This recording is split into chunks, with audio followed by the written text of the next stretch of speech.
السلام علیکم ورحمۃ اللہ وبرکاتہ۔ میں چاہوں گا کہ آپ مکمل توجہ کے ساتھ اور خاص طور پر میں اپنے نوجوان بھائیوں سے، کاروباری لوگوں سے اور پروفیشنل لوگوں سے گزارش کروں گا کہ اپنی توجہ کو مکمل گفتگو کی طرف رکھیں، اس لیے کہ جس کی تلاش آپ کو ہے انشاءاللہ العظیم ممکن ہے کہ وہ آپ کی تلاش کا مرحلہ اور تلاش کا مسئلہ حل ہو جائے۔ سکون ایسی چیز ہے جس کی تلاش میں انسان در بدر کی ٹھوکریں کھاتا ہے۔ صبح گھر سے نکلتا ہے اس لیے کہ مال کمائے تاکہ باقی کی زندگی سکون سے گزر سکے، بے آرامی کی زندگی گزار کر وہ آرام حاصل کرنا چاہتا ہے۔ بستر کی زندگی آرام کی تھی، لیکن بستر چھوڑ کر کڑی دھوپ میں اور دوسرے انداز سے محنت و مشقت کرنے کے لیے اپنا آرام چھوڑ کر کمانے اس لیے جاتا ہے تاکہ مال مل جائے اور زندگی آرام سے گزرے۔ لیکن اگر ہم انسانوں کی زندگی کا جائزہ لیں تو انسان جتنی محنت و مشقت کر رہا ہے، دوڑ دھوپ کر رہا ہے، تو جتنا زیادہ مال آتا جاتا ہے اتنی زیادہ بے چینی بڑھتی چلی جاتی ہے۔ اور ایک خاص بات جو مجھے بتانی ہے اسے آپ سمجھیں، اور وہ خاص بات یہ ہے کہ کبھی آج سے پہلے ہم نے 8 سال کے بچے کو بے چین نہیں دیکھا تھا، کبھی ہم نے آج سے پہلے 7 سال کے بچے کو ڈپریشن میں نہیں دیکھا تھا۔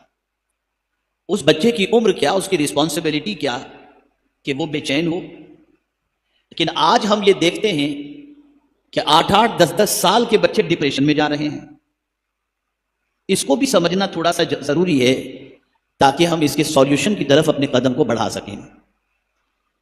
سب سے پہلے میں بچوں کے حوالے سے آپ کو سمجھاؤں، یہ بے چینیاں اور بے قراری بچوں میں کہاں سے آ گئی؟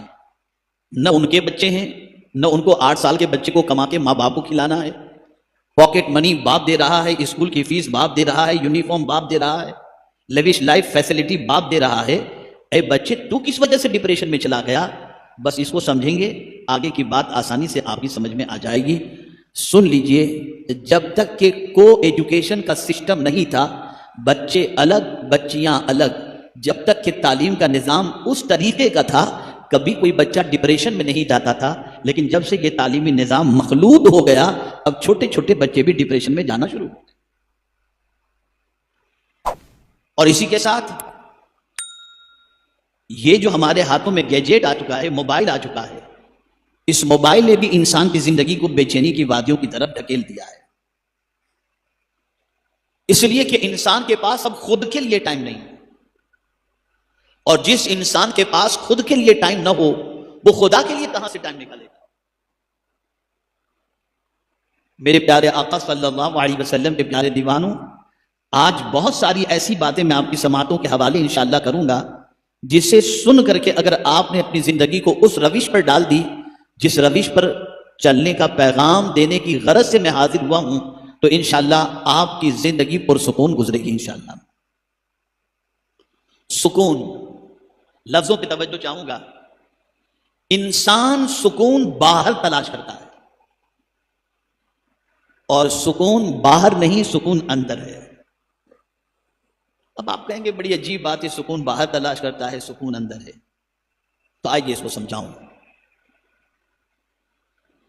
انسان مٹیریلزم کے اندر مادی چیزوں میں سکون تلاش کرتا ہے۔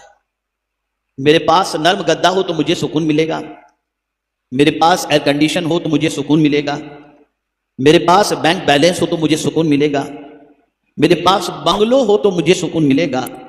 تو ان ساری چیزوں میں وہ سکون تلاش کر رہا ہے۔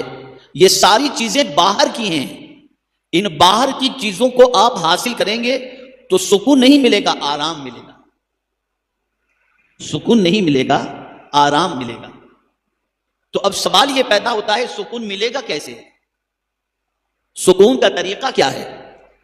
تو میرے پیارے آقا صلی اللہ تعالی علیہ وسلم کے پیارے دیوانوں، سکون یہ اندر کی چیز ہے۔ آپ کاروبار کر رہے ہیں، آپ کسی کا بہت زیادہ ترقی والا کاروبار دیکھ رہے ہیں، اس کے پاس بہت زیادہ ماڈرن اعتبار سے اگر آپ دیکھیں تو لیوش لائف کے اعتبار سے لمبی گاڑیاں اور ساری چیزیں دیکھ رہے ہیں، تو ان ساری چیزوں کو دیکھنے کے بعد آپ کے دل میں اس کی محبت پیدا ہوگی. جہاں یہ محبت پیدا ہوئی سکون گیا، اور پھر یہ محبت آپ کے دل میں اتنی گھر کر جائے گی کہ آپ اس بندے سے آگے نکلنے کے لیے نہ حرام دیکھیں گے نہ حلال دیکھیں گے. اس سے بہتر پوزیشن بنانے کے لیے کسی کا مال بھی لے لیا، کسی کا پیسہ بھی دبا دیا، اس کے خلاف سازشیں بھی شروع کر دی، اس کے خلاف پلاننگ بھی شروع کر دی. جب یہ سارا کچرا دل کے اندر آنا شروع ہو گیا تو اب دل کا سکون گیا، اب دل کا اطمینان گیا، اب دل کا چین گیا. سوال یہ پیدا ہوتا ہے تو اب کیا کیا جائے؟ ہمیں بھی تو ایسی چیزیں چاہیے جو ہم دیکھ رہے ہیں. تو یہ سب سے بڑی ہماری غلطی ہے. کون سی چیز سکون عطا کرے گی؟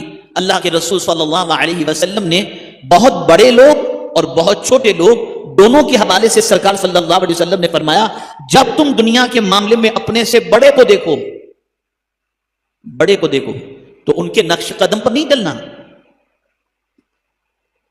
دیکھنا کس کو بڑا ہے.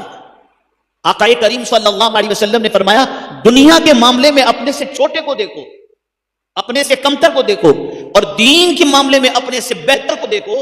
جب تم دین کے معاملے میں اپنے سے بہتر کو دیکھو گے تو تمہاری زندگی اس راستے پر چلے گی. تو جب اس راستے پر چلے گی تو اللہ تمہیں سکون کی دولت سے مالا مال فرما دے گا.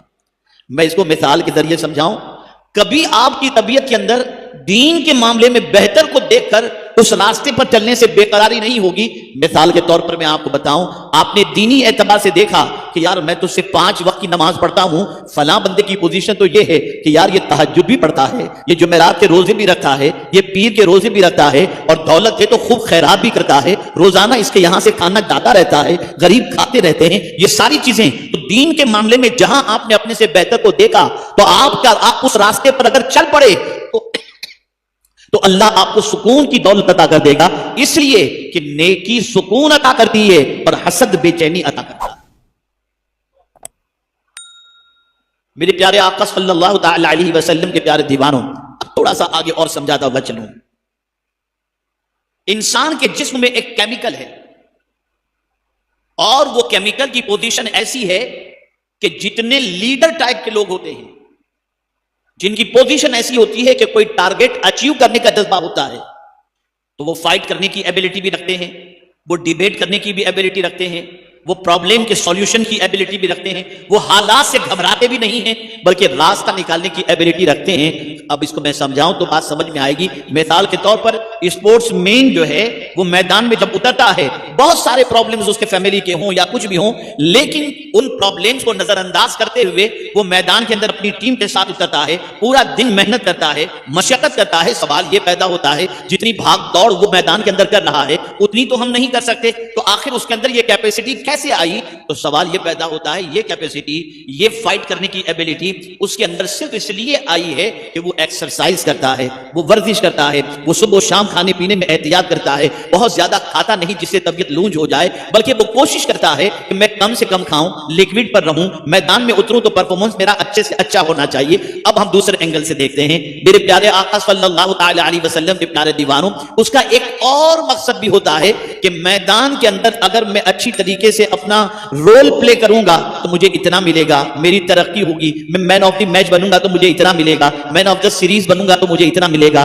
ٹیم کو فائنل میں جتا دوں گا تو اتنا ملے گا. یہ ٹارگیٹ بھی اس کے سامنے ہوتا ہے. لیکن جب ہم اللہ کے ولیوں کی زندگی دیکھتے ہیں تو اللہ کے ولیوں کی لیڈرشپ کی پوزیشن ایسی ہوتی ہے کہ بظاہر وہ جیم میں جاتے نظر نہیں آتے، بظاہر میدان کے اندر اترتے نظر نہیں آتے، لیکن لیڈرشپ کی پوزیشن یہ ہوتی ہے کہ اگر وہ کسی کے اوپر نگاہ ڈال دیں زندگی بدلنے کی طاقت، دشمن آ جائے نگاہ ڈال دے تو تباہ ہو جاتا ہے. یا اللہ ماجرا کیا ہے؟ نہ ان کو جیم میں جاتے ہوئے ہم نے دیکھا، نہ ہم نے ان کو ایکسرسائز کرتے ہوئے دیکھا، نہ کسی اور ٹونک لیتے ہوئے ہم نے دیکھا، اور نہ کسی فوج کے ساتھ ان کو ہم نے دیکھا. آخر ان میں یہ ایبلٹی کیسے آتی ہے؟ تو وہی کیمیکل جو اسپیڈ پیدا کرتا ہے اس اسپورٹس مین کے اندر، ان کے پاس بھی وہ کیمیکل ہوتا ہے، لیکن وہ ایکسرسائز کر کے کیمیکل حاصل کرتا ہے، اور یہ نماز پڑھ کر کے کیمیکل حاصل کرتے ہیں. نماز پڑھ اور نماز کتنی طاقتور چیز ہے. تو قرآن نے کہا استعینوا بالصبر والصلاۃ، چاہے جتنی تمہارے اوپر مصیبت آ جائے نماز سے مدد طلب کرو، صبر سے مدد طلب کرو. رسول رحمت صلی اللہ علیہ وسلم سکون کے حوالے سے فرماتے ہیں آقا کریم صلی اللہ علیہ وسلم کی طبیعت میں کبھی بے چینی اور بے قراری ہوتی تو حضرت بلال سے فرماتے ارحنا یا بلال، اے بلال مجھے راحت پہنچاؤ۔ بلال مصلی بچھاتے، حضور نماز پڑھتے، سرکار کو سکون مل جایا کرتا۔ ممکن ہے کہ آپ میں سے میرے بہت سارے ساتھی ایسے ہوں کہ ہم تو کچھ اور سننے کے لیے آئے تھے سکون کے بارے میں، یہ تو معلوم ہے کہ نماز اللہ کی بندگی ہے، کچھ اور فارمولے ایسے مل جائیں جس سے ہم کو اور سمجھ میں آ جائے۔ آئیے میں آپ کو سمجھاتا ہوا چلوں۔ میرے پیارے آقا صلی اللہ تعالی علیہ وسلم کے پیارے دیوانوں، خیالات بدلنے سے حالات بدل جاتے ہیں، اور جو واقعہ میں ابھی آپ کی سماعتوں کے حوالے کرنے جا رہا ہوں، اس واقعے کو اچھی طریقے سے ذہن کے اندر محفوظ رکھیں۔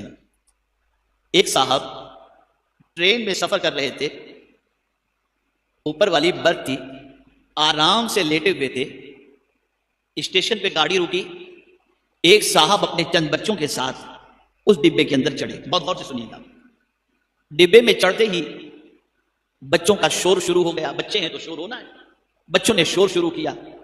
تھوڑی دیر تک تو جو اوپر برتھ پہ سوئے ہوئے تھے انہوں نے برداشت کیا، ان کے سامنے کی برتھ پر جو سوئے ہوئے تھے انہوں نے بھی برداشت کیا، لیکن کچھ دیر تک برداشت کرنے کے بعد جب ایک دم نیند خراب ہونے لگی اور بے چینی بڑھنے لگی، اگر ٹرین میں چڑھ گئے ہو، اگر کنٹرول نہیں کر سکتے تھے تو لے کر کے کیوں آئے، اور بچوں کی وجہ سے نیند ہماری سب کی خراب ہو رہی، اتنا شور بچے مچا رہے ہیں۔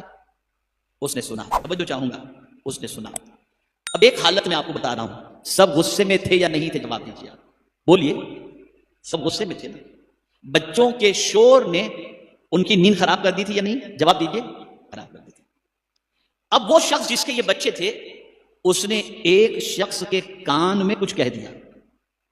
اب جیسے ہی کان میں اس نے کچھ کہا، اب اس شخص نے، جو لوگ غصے میں تھے نا، ان لوگوں کو سمجھانا شروع کیا، اور پھر وہی لوگ جو بچوں کے شور سے پریشان تھے وہ بچوں کو پیار کرنے لگ گئے، وہ بچوں سے محبت کرنے لگ گئے، بچوں کو انہوں نے آزاد چھوڑ دیا، جو کرنا ہے تم کرو۔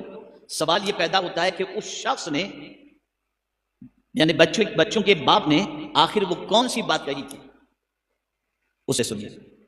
بچوں کے باپ نے ٹوکنے والوں میں سے ایک شخص سے کہا، اصل مسئلہ سب سے بڑا یہ ہے کہ ان بچوں کی ماں کا انتقال ہو چکا ہے، جس کی خبر ان بچوں کو نہیں ہے، اور میں جانتا ہوں کہ 2 اسٹیشن کے بعد ہم لوگ اترنے والے ہیں، اور جب ان بچوں کو پتہ چلے گا کہ ہم جہاں جا رہے ہیں اب ماں کی زیارت اور دیدار نصیب نہیں ہوگا تو بچے مرجھا جائیں گے، اس لیے میری ہمت نہیں ہوئی کہ ان بچوں کو میں روک سکوں، اب آپ جیسا چاہیں ویسا کریں۔ بس اتنا سننا تھا کہ اب ان کی سوچ بدل گئی، ان لوگوں کے خیالات بدل گئے، ان بچوں کے حوالے سے تصور بدل گیا۔ اسٹیشن آتے ہی بچوں کے لیے ٹافی لا کے دے رہے ہیں، کوئی آئس کریم لا کر کے دے رہا ہے۔ بات یہ سمجھ میں آئی کہ حالات جو ہوتے ہیں، ان حالات کو دیکھ کر کے انسان گھبرا جاتا ہے، پریشان ہو جاتا ہے، تکلیف میں آ جاتا ہے، بے چین ہو جاتا ہے، لیکن اگر اس کے بیک گراؤنڈ کو وہ دیکھے، اس کے پیچھے کی حکمتوں کو اگر وہ دیکھے تو اس کا سارا بے چینی والا معاملہ ختم ہو جاتا ہے۔ اس طرح سے کہ رسول اعظم صلی اللہ تعالی علیہ وسلم نے فرمایا کہ مومن کو اگر کوئی چھوٹی مصیبت، یعنی اگر ان کے جوتے کا تسمہ بھی ٹوٹ جاتا ہے، حکمت کا واقعہ سنیں گے تو آپ کی سمجھ میں بات آئے گی۔ ایک بادشاہ تھا، اس کا ایک وزیر تھا، اتفاق سے ایسا ہوا کہ کسی چیز سے بادشاہ کی انگلی کٹ گئی۔ اب بادشاہ کی انگلی جیسے ہی کٹی تو انگلی کے کٹتے ہی بادشاہ بے چین ہوا، تو وزیر نے کہا اس میں بھی اللہ کی کوئی حکمت ہوگی۔ اب بادشاہ تو بادشاہ ہی ہوتا ہے نا، بادشاہ تو بادشاہ ہی ہوتا ہے، اسے اس کی بات اچھی نہیں لگی، اور اس نے کہا عجیب آدمی ہو تم، میری انگلی کٹی اور تم کہتے ہو کہ اس میں بھی کوئی حکمت ہوگی۔ بہرحال انگلی پہ اسٹیچ وغیرہ سب کر دیا گیا۔ بادشاہ کے ذہن میں یہ چیز تھی کہ مجھے اس سے بدلہ لینا ہے وزیر سے، کہ میری انگلی کٹی اور یہ کہہ رہا ہے کہ اس میں کوئی حکمت ہوگی۔ ایک دن ایسا ہوا کہ بادشاہ وزیر کو لے کر کے نکلا، وزیر کو لے کر نکلا، جنگل و بیابان میں پہنچے۔ جنگل و بیابان میں پہنچنے کے بعد ایک اندھا کنواں تھا۔ بادشاہ نے وزیر سے کہا کہ ذرا دیکھو تو یہ کنواں کیسا ہے۔ جیسے وزیر نے کنویں کی طرف دیکھا، بادشاہ نے اس کو اندر گرا دیا، وزیر اندر گر گیا۔ جیسے ہی وزیر اندر گرا تو بادشاہ نے کہا اس میں بھی کوئی حکمت ہوگی جو تجھے اندر گرایا گیا۔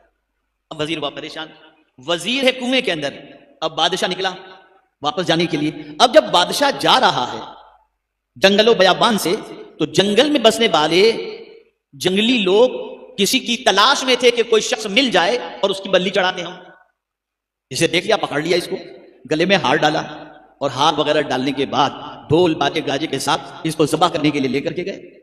ابھی قریب تھا کہ اس پر حملہ کیا جاتا، اسے ذبح کیا جاتا کہ کسی کی نظر اس کی کٹی ہوئی انگلی پر پڑ گئی، جس نے اسٹیچ تھا ہاتھ روک لیا، کہا اے بدار چیز کی بلی نہیں چڑھائی جاتی، اور اس طرح سے بادشاہ بچ گیا۔ تب بادشاہ کی سمجھ میں یہ بات آئی کہ ہاں میری انگلی کے کٹنے میں بھی کوئی حکمت تھی، اگر یہ انگلی کٹی ہوئی نہیں ہوتی تو آج تم بلی میری چڑھی جاتی اور میں ختم ہو جاتا۔ پھر اس کے ذہن میں آیا کہ وزیر کے کنویں میں پھینکا، وزیر کو میں نے پھینکا، اس میں کیا حکمت ہوگی؟ تو پلٹ کر آیا کنویں کے دروازے، کنویں کے دہانے پہ کھڑا رہا اور کھڑے ہو کر کے وزیر سے کہتا ہے چل آجا میں تجھے باہر نکالتا ہوں۔ کہ بادشاہ سلامت سب خیریت؟ یعنی تیری بات بالکل صحیح تھی، میری جو انگلی کٹی تھی نا اس میں جو حکمت تھی وہ مجھے سمجھ میں آ گئی، لیکن یہ تو بتا، باہر نکالنے کے بعد وزیر سے پوچھتا ہے بادشاہ کہ تیرے اندر جانے میں کیا حکمت ہے؟ کہا اس میں بھی تو حکمت ہے، اگر میں آپ کے ساتھ ہوتا نا تو میں تو فریش تھا، آپ کی تو انگلی کٹی تھی، مجھ میں کوئی عیب نہیں تھا، میری ہی بلی چڑھ جاتی۔ تو اس میں بھی تو یاد رکھیں جتنے بھی پرابلمز آتے ہیں نا اس میں اللہ کی حکمت ہوتی ہے، اللہ کا منشا ہوتا ہے۔ ایک بندے کو صرف اس چیز کو ذہن کے اندر رکھنا چاہیے، اللہ والے کبھی بے چین نہیں ہوتے، اللہ والے ہمیشہ سکون کے اندر رہتے ہیں۔ اس کی وجہ سب سے بڑی یہ ہے کہ وہ یہ دیکھتے ہیں کہ مولا کی طرف سے جو کچھ مل رہا ہے وہ مل رہا ہے، ہمیں اللہ کی اطاعت کرنی ہے اور اسے رسول صلی اللہ علیہ وسلم کی اطاعت کرنی ہے، اس کے عوض کے اندر اللہ تعالیٰ انہیں سکون کی دولت عطا فرمائے۔ ایک اور بات میں آپ کے سامنے عرض کروں، اب میں قرآن کی روشنی میں پہلے تھوڑا سا سمجھا دوں اور پھر میں آپ کو سوال کروں گا اور بے چینی کی وجہ آپ کو جاننا شروع کریں گے۔ اللہ نے سکون کس میں رکھا ہے؟ کون سے پیریڈ میں، کون سے ٹائم میں؟ 24 آورس ہمارے لیے ہیں، لیکن اس 24 گھنٹے میں اللہ نے کون سے ٹائم میں سکون رکھا ہے، اور اس کے اندر سکون کے لیے اس نے خود انتظام کیسا کیا ہے اسے دیکھیں۔ اللہ فرماتا ہے هو الذی جعل لکم اللیل لتسکنوا فیہ، وہی ہے جس نے تمہارے لیے رات بنائی کہ تم اس میں سکون حاصل کرو۔ یہ قرآن کہہ رہا ہے رات اللہ نے سکون کے لیے بنائی ہے۔ میں ایک سوال آپ سے پوچھتا ہوں، یہاں ابھی بیڈ لگا دیا جائے اور یہ لائٹیں ہیں یہ آن رہیں، آپ کو نیند آئے گی؟ جواب دیجیے، نہیں آئے گی نا؟ نہیں۔ روشنی کی بنیاد پر، اجالے کی وجہ سے رات کے وقت ہم بیٹھ کر کے اس وقت گفتگو سن اور سنا رہے ہیں، لیکن ہمیں نیند نہیں آئے گی لائٹ کی وجہ سے۔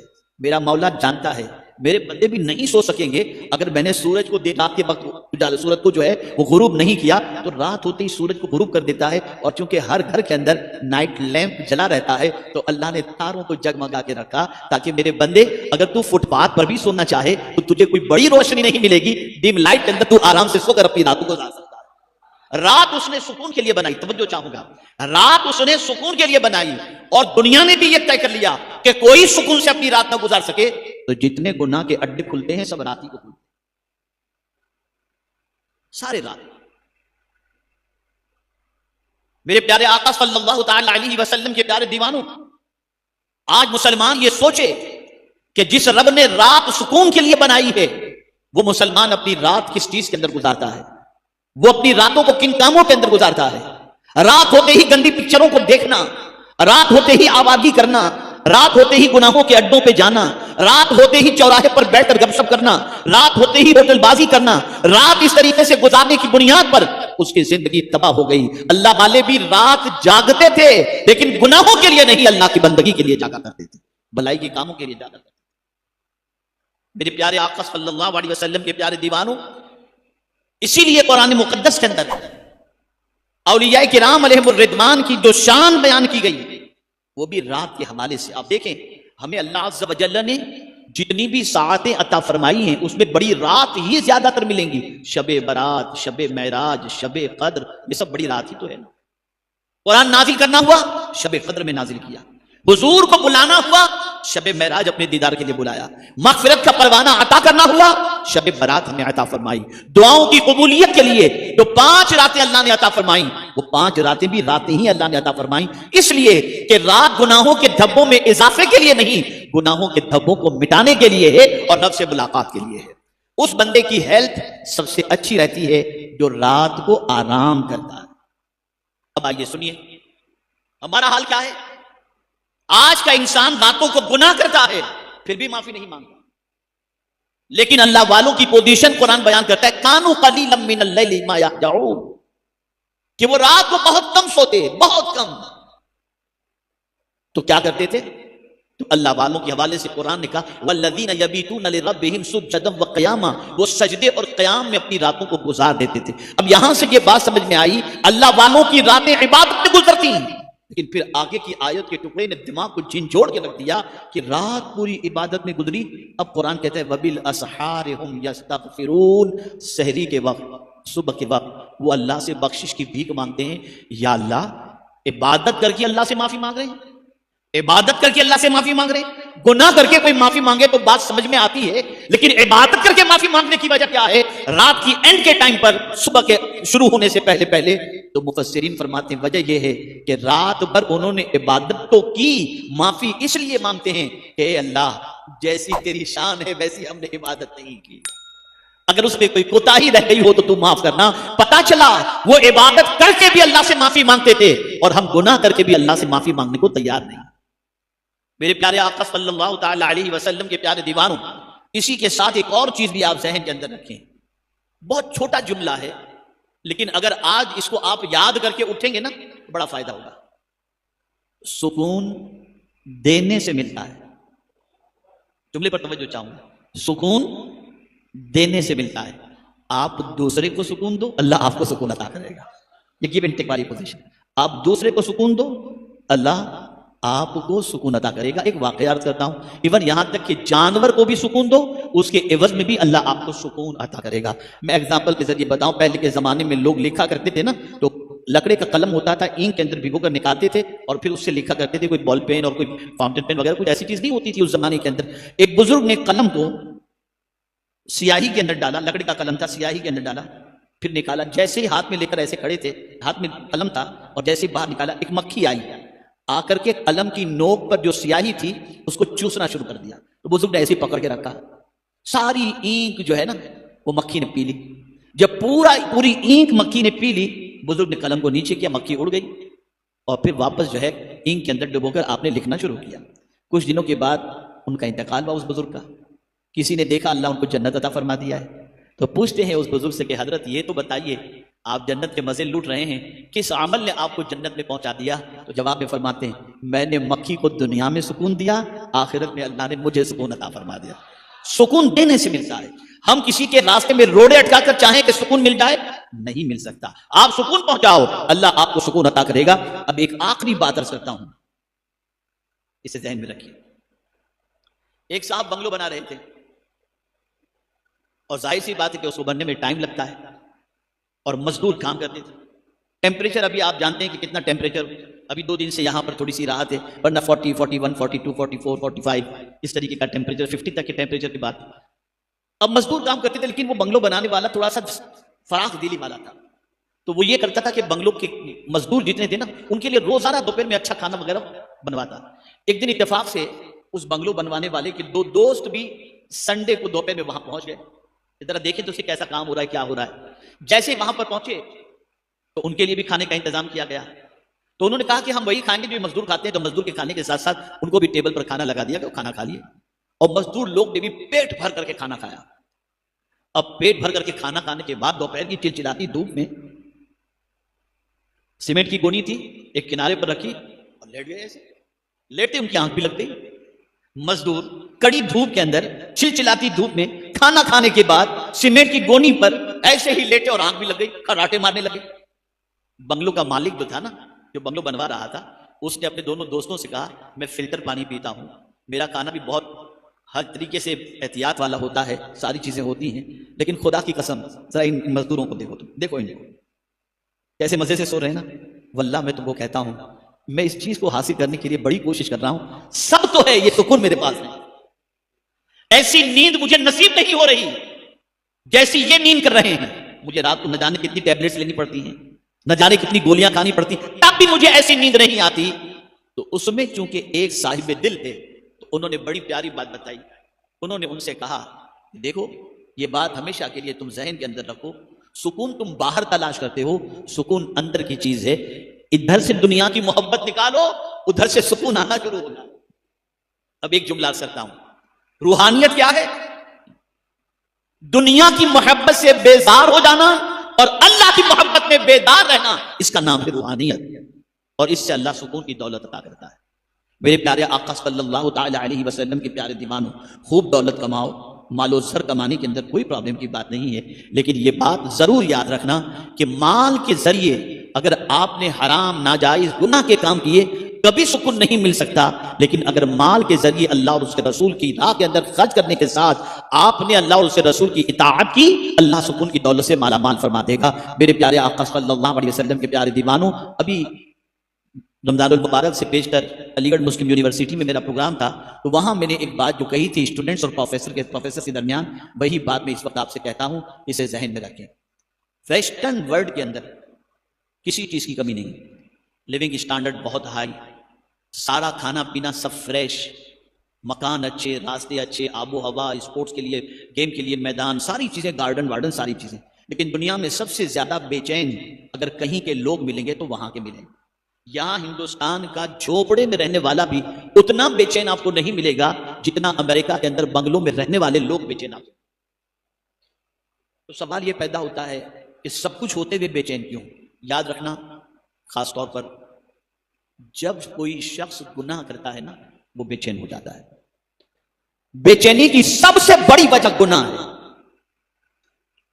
گناہ کرنے کے بعد سب سے پہلے یہ ہوتا ہے کہ انسان اپنی نظر میں گر جاتا ہے، یار میں نے کیا کر دیا۔ گناہ کر کے اپنی نظر میں گر جاتا ہے اور گناہ سے اس کی طبیعت کے اندر بے چینی پیدا ہوتی ہے۔ الحمدللہ آج بھی ڈپریشن کے مریضوں کا سروے کیا گیا کہ سب سے زیادہ کس مذہب کے ماننے والے ڈپریشن میں ہیں اور کس مذہب کے ماننے والے ڈپریشن میں نہیں ہیں، تو ٹاپ پر اس وقت ڈپریشن سے بچا ہوا اگر کوئی مذہب کا ماننے والا ہے تو وہ مسلمان ہے۔ مسلمانوں کے اندر اس وقت ڈپریشن کے مریض اتنے نہیں ملیں گے جتنے دوسری قوموں کے اندر موجود۔ میں آپ کو بتاؤں کورونا بھاگا کیسے؟ یہ مسلمانوں کی خدمت کی وجہ سے۔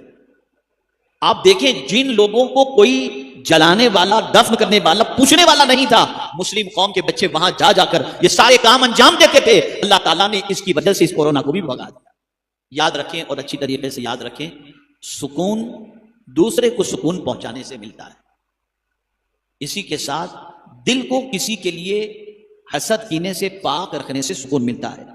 جب دل ہمارا کسی کے لیے حسد کینے اور بغض سے پاک ہوگا، اللہ ہمیں سکون کی دولت عطا فرمائے گا۔ سکون اللہ معاف کرنے سے عطا کرتا ہے۔ آپ کسی کو معاف کر دو، اللہ آپ کے دل کو سکون سے بھر دے گا۔ اور سب سے اہم چیز، اپنے آپ کو گناہ سے بچائے رکھو اور نیکی کی طرف بڑھو، اللہ آپ کو سکون کی دولت سے مالا مال فرمائے گا۔ اللہ رب العزت جل جلالہ، آقا کریم رؤوف الرحیم علیہ التحیۃ والتسلیم کے صدق و طفیل ہم سب کو سکون کی دولت سے مالا مال فرمائے اور رب قدیر بے چینیوں کو دور فرمائے۔ رات گناہوں میں نہ گزاریں، رات اچھائیوں میں گزاریں، رات نیکی کے اندر گزاریں، رات بھلائیوں کے اندر گزاریں، اور اسی کے ساتھ ساتھ خلق خدا کی خدمت کریں، اس سے بھی اللہ عز و جل سکون کی دولت عطا فرماتا ہے۔ اور میرے پیارے آقا صلی اللہ علیہ وسلم نے پیارے یاد رکھیں، لوگوں کو تکلیف پہنچا کر کبھی سکون نہیں مل سکتا، لوگوں کو سکون پہنچاؤ، اللہ تمہیں سکون کی دولت سے مالا مال فرمائے گا۔ وما علینا الا البلاغ المبین۔ السلام علیکم ورحمۃ اللہ وبرکاتہ۔